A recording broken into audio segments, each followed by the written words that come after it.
Hi, I'd like to introduce ourselves. We're Jaidyn Rice's family. We wanted to talk a little bit about who Jaidyn was. Jaidyn was an extraordinary young girl who had a heart for every single person she met.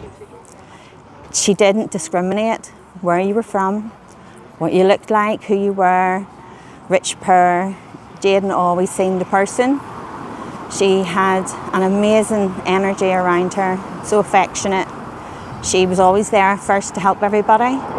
She was always worrying about everybody else. She worried about everybody else more than she worried about herself. Tonight, we want to honour her memory. We want to keep her legacy continuing. She was a youth worker. She was a cadet in the Army, cadets, hoping to go on to be an officer. And sadly, her dreams were taken from her. All the lives on the roads, there's too many being lost, and we have to make a change. Jaidyn was all about change.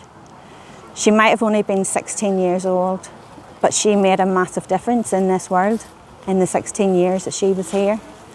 And if she can do that with all her love and might and no discrimination, we can do that for her and continue that on and hopefully make changes. It's important that we help shine the person that she was. She was beautiful inside and out, loved by many. Very humbling to see how many. Jaidyn never talked about what she did. She just told you she was going to cadet, so she was going to youth club. She never came home and said she gave an 89-year-old CPR on the side of the road. She never discussed that. She was humble and she just did what she needed to do.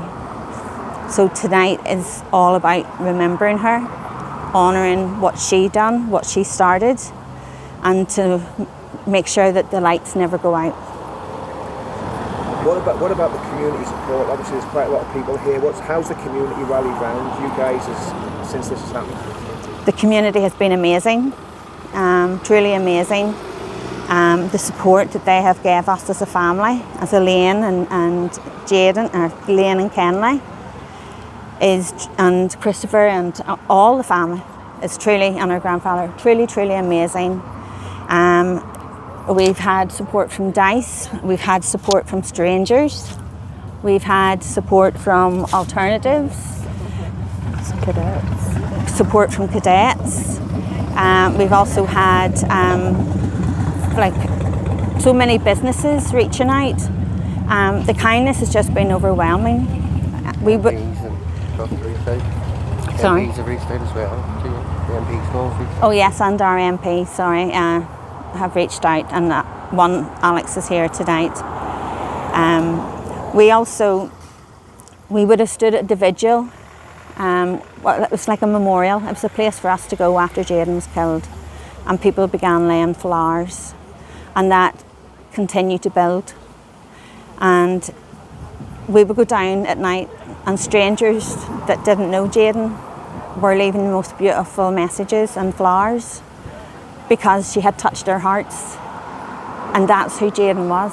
You didn't need to know Jaden personally, but she could still touch your heart. How are you coping as a family? I would say we're coping the same as any other family that's came here tonight, that's lost their loved one. Some days we're not coping, other days we're coping a little bit better.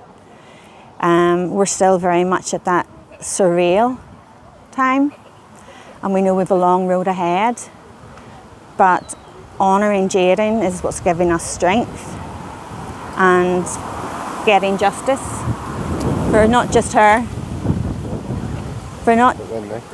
justice for not just Jaden, but justice for all victims and families. We have to make things change, and we're doing that by honouring Jaden. Just do that bit again about justice, because that's when the thing fell over. So just say about wanting justice for Jaden, and then just say that again, please. Yeah. So tonight is also not just about honouring Jaden and every loved one who has come here this evening for their families, but it's about fighting for justice, knowing that your loved one deserves that justice, And each and every loved one has a story. And behind their loved one, that story is very relevant. They might all be slightly different stories, but the grief is exactly the same as what we're feeling tonight. And tonight is what's going to try and help give us strength to help us and help others. That was superb.